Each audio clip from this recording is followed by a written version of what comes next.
Hello and welcome to AI for Developers.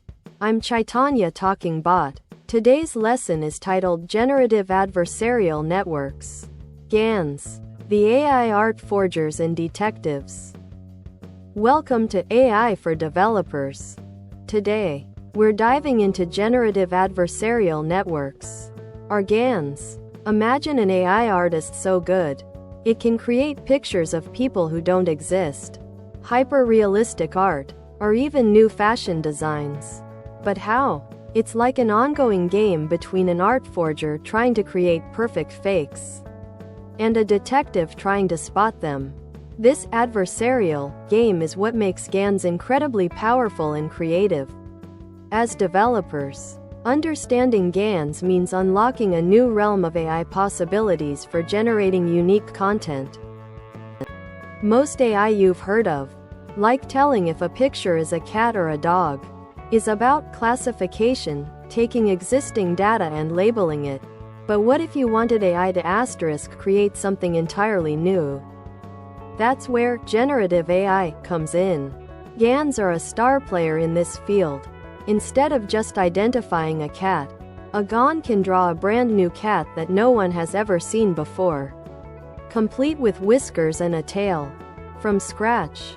For a developer, this is like moving from writing code that sorts existing files to writing code that can dynamically generate entire new applications or datasets. A GAN isn't one AI, but two neural networks working together, locked in a clever competition. Think of it as a two-person team, but they're on opposite sides. We have 1. The generator. The forger. Its job is to create new data that looks as real as possible. It starts with random noise and tries to transform it into something believable. 2. The discriminator. The detective. Its job is to distinguish between real data from our original dataset and the fake data created by the generator. It's the ultimate spot the difference expert.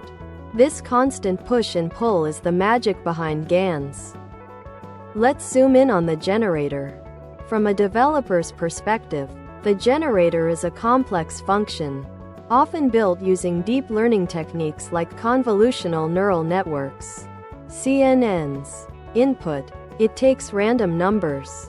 We call this noise or latent space, essentially a blank canvas of randomness. Output. It then processes this noise and tries to paint a realistic output, like an image. Initially, it's terrible, creating blurry, unrecognizable blobs. Goal. Its objective is to get so good that the discriminator can't tell its creations from the real thing. It continuously adjusts its internal parameters, like an artist experimenting with brushstrokes, based on feedback. Now for the discriminator. This is also a neural network, but its job is simpler. A binary classifier. Input. It receives two types of data. Either a real image, from our training set, or a fake image, created by the generator. Output. It outputs a probability, a number between 0 and 1, representing how real it thinks the input image is. 1 for real, 0 for fake. Goal. The discriminator's objective is to become an expert at telling real from fake. It gets better by learning from its mistakes, just like a detective who reviews evidence to refine their instincts. If it incorrectly labels a fake as real, or a real as fake, it learns to adjust its internal logic.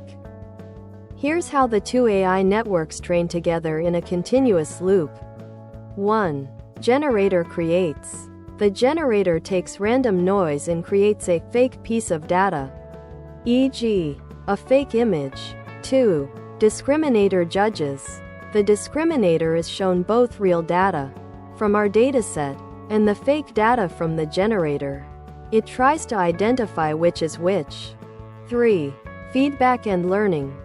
To the generator. If the discriminator easily spots the fake, the generator learns it needs to get better at its craft, create more convincing fakes. To the discriminator. Asterisk if the discriminator misidentifies a fake as real, it learns it needs to be a sharper detective. This adversarial process repeats thousands, even millions, of times. Both networks are constantly pushing each other to improve, like two competitors honing their skills. The result of this sophisticated game is astonishing.